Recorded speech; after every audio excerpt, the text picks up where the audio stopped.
ನಮಸ್ಕಾರ ಸ್ನೇಹಿತರೆ, ನಮ್ಮ ಮೈಥಾಲಜಿ ಮೀಟ್ಸ್ ಮೀ ಚಾನೆಲ್ಗೆ ನಿಮಗೆಲ್ಲರಿಗೂ ಹಾರ್ದಿಕ ಸ್ವಾಗತ. ಭಾರತೀಯ ಸಂಸ್ಕೃತಿಯಲ್ಲಿ ಹಬ್ಬಗಳು ಕೇವಲ ಆಚರಣೆ ಮಾತ್ರವಲ್ಲ, ಅವು ಧರ್ಮ, ಜೀವನದ ತತ್ವ, ಕಾಲಚಕ್ರ ಮತ್ತು ಮಾನವ ಮೌಲ್ಯಗಳನ್ನು ಕಲಿಸುವ ಮಹಾಪಾರಂಪರಿಕ ಸಾಂಪ್ರದಾಯಿಕ ಹಬ್ಬ. ಇಂದು ನಾವು ತಿಳಿದುಕೊಳ್ಳುವುದು ಯುಗಾದಿ ಮತ್ತು ಪಾಡ್ಯ ಅಮಾವಾಸ್ಯೆಯ ಮಹಿಮೆ ಬಗ್ಗೆ. ಈ ಹಬ್ಬದ ಕುರಿತು ವೇದಗಳು, ಪುರಾಣಗಳು, ಉಪನಿಷತ್ತುಗಳು ಮತ್ತು ಧರ್ಮಶಾಸ್ತ್ರದಲ್ಲಿ ಇರುವ ಅರ್ಥ ಮತ್ತು ಸಂದೇಶವನ್ನು ತಿಳಿದುಕೊಳ್ಳೋಣ. ಯುಗಾದಿ ಎಂದರೇನು? ಯುಗಾದಿ ಎಂಬ ಪದವು ಸಂಸ್ಕೃತದ ಯುಗ ಮತ್ತು ಆದಿ ಎಂಬ ಪದಗಳಿಂದ ಬಂದಿದೆ, ಅಂದರೆ ಹೊಸ ಯುಗದ ಆರಂಭ. ಭಾರತೀಯ ಪಂಚಾಂಗದ ಪ್ರಕಾರ ಚೈತ್ರ ಮಾಸದ ಶುಕ್ಲ ಪಕ್ಷದ ಮೊದಲ ದಿನ ಯುಗಾದಿ ಎಂದು ಆಚರಿಸಲಾಗುತ್ತದೆ. ಈ ದಿನವನ್ನು ಹೊಸ ವರ್ಷ ಎಂದು ಕರ್ನಾಟಕ, ಆಂಧ್ರಪ್ರದೇಶ ಮತ್ತು ತೆಲಂಗಾಣದಲ್ಲಿ ಆಚರಿಸುತ್ತಾರೆ. ಈ ದಿನದಿಂದ ಪ್ರಕೃತಿ ಹೊಸ ಚೈತನ್ಯ ಪಡೆಯುತ್ತದೆ, ಮರಗಳಲ್ಲಿ ಹೊಸ ಎಲೆಗಳು, ಹೂಗಳು ಮತ್ತು ಹೊಸ ಜೀವನ ಶಕ್ತಿ ಮೂಡುತ್ತದೆ. ವೇದಗಳಲ್ಲಿ ವೇದಗಳಲ್ಲಿ ಕಾಲಚಕ್ರದ ಮಹತ್ವವನ್ನು ಹೇಳಲಾಗಿದೆ. ಋಗ್ವೇದದಲ್ಲಿ ಕಾಲದ ಮಹತ್ವವನ್ನು ವಿವರಿಸುವ ಒಂದು ಮಹತ್ವದ ತತ್ವ ಇದೆ. ಪ್ರಕೃತಿ ಮತ್ತು ಕಾಲದ ಚಕ್ರವನ್ನು ಬ್ರಹ್ಮನ ಸೃಷ್ಟಿಯ ಭಾಗ ಎಂದು ಹೇಳಲಾಗುತ್ತದೆ. ಸೃಷ್ಟಿ, ಸ್ಥಿತಿ ಮತ್ತು ಲಯ ಈ ಮೂರೂ ಪ್ರಕ್ರಿಯೆಗಳು ಜಗತ್ತಿನ ಶಾಶ್ವತ ನಿಯಮ. ಯುಗಾದಿ ದಿನ ಹೊಸ ಸೃಷ್ಟಿ ಆರಂಭದ ಸಂಕೇತ ಎಂದು ಪರಿಗಣಿಸಲಾಗಿದೆ. ಪುರಾಣಗಳಲ್ಲಿ ಯುಗಾದಿ ಪುರಾಣಗಳ ಪ್ರಕಾರ ಈ ದಿನವೇ ಬ್ರಹ್ಮದೇವರು ಸೃಷ್ಟಿಯನ್ನು ಆರಂಭಿಸಿದರು. ವಿಶೇಷವಾಗಿ ಬ್ರಹ್ಮ ಈ ದಿನ ಕಾಲಚಕ್ರವನ್ನು ಪ್ರಾರಂಭಿಸಿದನು ಎಂದು ಹೇಳಲಾಗಿದೆ. ಬ್ರಹ್ಮಾಂಡ ಪುರಾಣ, ಭವಿಷ್ಯ ಪುರಾಣ ಮತ್ತು ಪದ್ಮ ಪುರಾಣಗಳಲ್ಲಿ ಈ ದಿನದ ಮಹತ್ವವನ್ನು ವಿವರಿಸಲಾಗಿದೆ. ಈ ದಿನದಿಂದ ಕಲಿಯುಗದ ಕಾಲಗಣನೆ ಕೂಡ ಪ್ರಾರಂಭವಾಯಿತು ಎಂದು ಕೆಲವು ಶಾಸ್ತ್ರಗಳು ಹೇಳುತ್ತವೆ.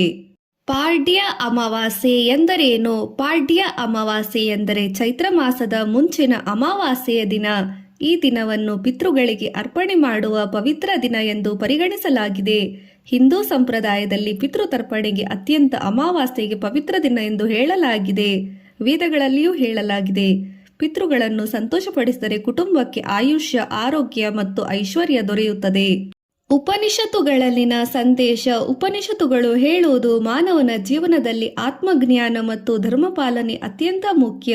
ಯುಗಾದಿ ನಮಗೆ ಹೇಳುವುದು ಹೊಸ ವರ್ಷದಲ್ಲಿ ನಾವು ನಮ್ಮ ಜೀವನದಲ್ಲಿ ಧರ್ಮ ಮಾರ್ಗದಲ್ಲಿ ನಡೆಯಬೇಕು ಎಂಬ ಸಂದೇಶ. ಯುಗಾದಿ ಹಬ್ಬದ ಸಿಹಿ ಕಹಿ. ಜೀವನದ ತತ್ವ. ಯುಗಾದಿಯ ಪ್ರಮುಖ ಆಚರಣೆ. ಯುಗಾದಿಯ ಈ ಅಡುಗೆ. ಇದರಲ್ಲಿ ಸಾಮಾನ್ಯವಾಗಿ ಬಳಸುವ ಪದಾರ್ಥಗಳು ಬೇವು, ಬೆಲ್ಲ, ಮಾವಿನ ಹಣ್ಣು, ಹುಣಸೆ, ಮೆಣಸು, ಉಪ್ಪು ಈ 6 ರುಚಿಗಳು ಇರುತ್ತವೆ. ಇವು ಜೀವನದಲ್ಲಿ 6 ಭಾವನೆಗಳನ್ನು ಸೂಚಿಸುತ್ತವೆ: ಸಂತೋಷ, ದುಃಖ, ಕೋಪ, ಭಯ, ಆಶ್ಚರ್ಯ, ವೈರಾಗ್ಯ. ಜೀವನದಲ್ಲಿ ಎಲ್ಲವೂ ಬರುತ್ತದೆ, ಆದ್ದರಿಂದ ಸಮತೋಲನದಿಂದ ಬದುಕಬೇಕು ಎಂಬ ಸಂದೇಶವನ್ನು ಸಾರುತ್ತದೆ. ಸಾಂಸ್ಕೃತಿಕ ಮತ್ತು ನೈತಿಕ. ಯುಗಾದಿ ನಮಗೆ ಹೇಳುವುದು ಹೊಸ ವರ್ಷದಲ್ಲಿ ಕೆಟ್ಟ ಅಭ್ಯಾಸಗಳನ್ನು ಬಿಡಬೇಕು, ಧರ್ಮವನ್ನು ಪಾಲಿಸಬೇಕು, ಸತ್ಯವನ್ನು ಅನುಸರಿಸಬೇಕು, ಸಮಾಜಕ್ಕೆ ಒಳ್ಳೆಯದನ್ನು ಮಾಡಬೇಕು. ಇವು ಹಿಂದೂ ಧರ್ಮದ ನೈತಿಕ ಮೌಲ್ಯಗಳು. ಪುರಾಣದ ಕಥೆ ಪ್ರಕಾರ. ಒಂದು ಪುರಾಣ ಕಥೆ ಪ್ರಕಾರ ಒಮ್ಮೆ ಭೂಮಿಯಲ್ಲಿ ಧರ್ಮ ಕಡಿಮೆಯಾಗುತ್ತಿತ್ತು. ಆದಾಗ ವಿಷ್ಣುವು ಧರ್ಮವನ್ನು ರಕ್ಷಿಸಲು ಅವತಾರ ತೆಗೆದುಕೊಂಡನು. ಪ್ರತಿಯುಗದಲ್ಲಿ ಧರ್ಮವನ್ನು ಉಳಿಸಲು ದೇವರು ಭೂಮಿಗೆ ಬರುತ್ತಾರೆ.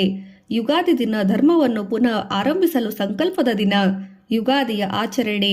ಯುಗಾದಿಯಲ್ಲಿ ಜನರು ಬೆಳಿಗ್ಗೆ ಬೇಗ ಎದ್ದು ಎಣ್ಣೆ ಸ್ನಾನ ಮಾಡುತ್ತಾರೆ.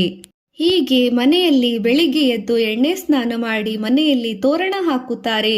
ಮಾವಿನ ಎಲೆಗಳಿಂದ ಮನೆಯನ್ನು ಅಲಂಕರಿಸುತ್ತಾರೆ. ದೇವರಿಗೆ ಪೂಜೆ ಮಾಡುತ್ತಾರೆ. ಪಂಚಾಂಗ ಶ್ರವಣ ಮಾಡುತ್ತಾರೆ.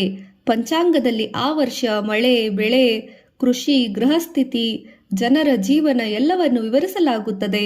ಪಂಚಾಂಗ ಶ್ರವಣ ಮಹತ್ವ. ಪಂಚಾಂಗ ಶ್ರವಣವನ್ನು ಕೇಳುವುದರಿಂದ ಜೀವನದಲ್ಲಿ ಕಾಲದ ಮಹತ್ವವನ್ನು ತಿಳಿಯಬಹುದು. ಇದು ನಮಗೆ ಯೋಚನೆಯಿಂದ ಬದುಕಬೇಕು ಎಂಬ ಪಾಠವನ್ನು ಕಲಿಸುತ್ತದೆ.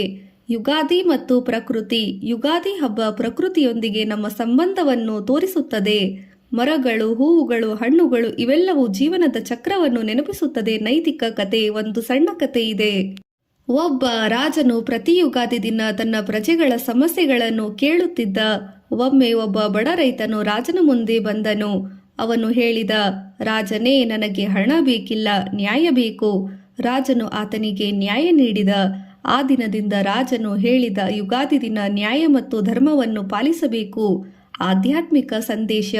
ಯುಗಾದಿ ನಮಗೆ ಕಲಿಸುವುದು ಜೀವನದಲ್ಲಿ ಧರ್ಮ, ಸತ್ಯ, ಕರುಣೆ, ಸೇವೆ ಇವು ಮುಖ್ಯ.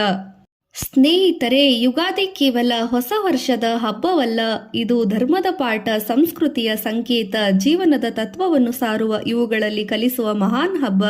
ಈ ಯುಗಾದಿ ನಿಮಗೆ ಆರೋಗ್ಯ, ಐಶ್ವರ್ಯ, ಸಂತೋಷ ಮತ್ತು ಆಧ್ಯಾತ್ಮಿಕ ಬೆಳವಣಿಗೆ ತಂದುಕೊಡಲಿ. ಧನ್ಯವಾದಗಳು.